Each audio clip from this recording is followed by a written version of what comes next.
राष्ट्रगीत वंदे मातरम के प्रति उनका अपमान है। कांग्रेस पार्टी इसके लिए देश से माफी मांगे। कोई रोकने का कोई प्रयास नहीं था।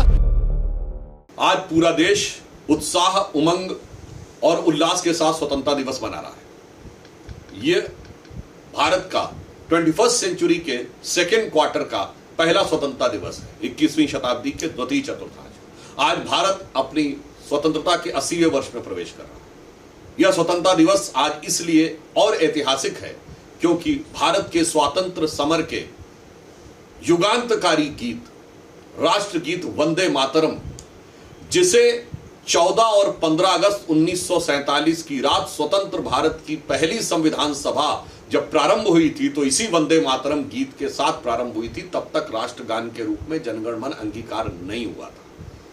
वह वंदे मातरम जिसे गाते हुए लाखों लोगों ने लाठियां गोलियां खाई और हजारों लोग फांसी के फंदे पर झूल गए, और जिसे कांग्रेस की सत्ता की सुविधा और सत्ता लोलुपता की राजनीति ने अपनी तुष्टीकरण और कट्टरवादी ताकतों के आगे कुर्बान करके 1/4 कर दिया था।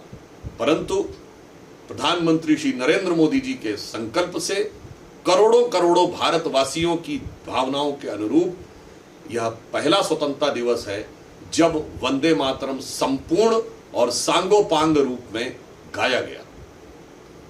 परंतु उसी के साथ एक बहुत विचित्र, विडंबनापूर्ण और दुर्भाग्यपूर्ण दृश्य देखने को मिला जब कांग्रेस कार्यालय में वंदे मातरम गीत गाया जा रहा था।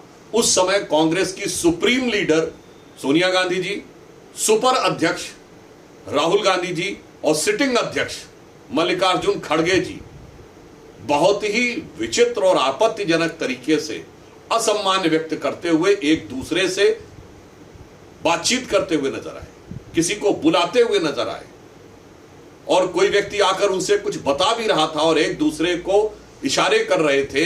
यह राष्ट्रगीत वंदे मातरम के प्रति उनका अपमान है जिससे करोड़ों करोड़ों भारतवासी बहुत आघात महसूस कर रहे हैं।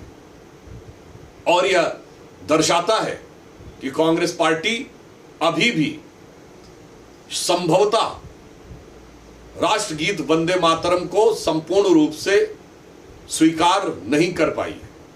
अतः हम कांग्रेस की सर्वोच्च नेतृत्व, क्योंकि इसमें तीनों शामिल हैं, सर्वोच्च नेतृत्व के इस आचरण की निंदा करते हैं और यह अपेक्षा करते हैं कि कांग्रेस पार्टी इसके लिए देश से माफी मांगे और यह स्पष्टीकरण दे कि उन्होंने ऐसा आचरण क्यों किया।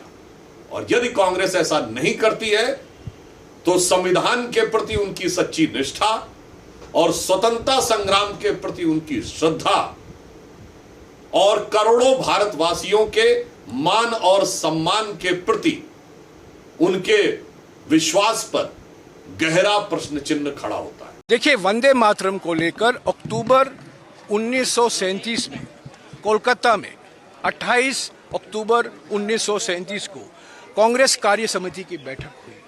गांधी जी मौजूद थे, नेताजी सुभाष चंद्र बोस थे, सरदार पटेल थे, मौलाना अब्दुल कलाम थे, आज़ाद थे, जवाहरलाल नेहरू थे, गोविंद वल्लभ पंत जी थे, राजगोपालाचारी जी थे। और उन्होंने निर्णय किया कि गुरुदेव रविंद्रनाथ टैगोर के सलाह पर वंदे मातरम कांग्रेस अधिवेशनों में गाया जाएगा। पहले कुछ पंक्तियां ली जाएंगी और वही गाना गाया जाएगा। ये कांग्रेस वर्किंग कमेटी की बैठक हुई अक्टूबर 1937 में।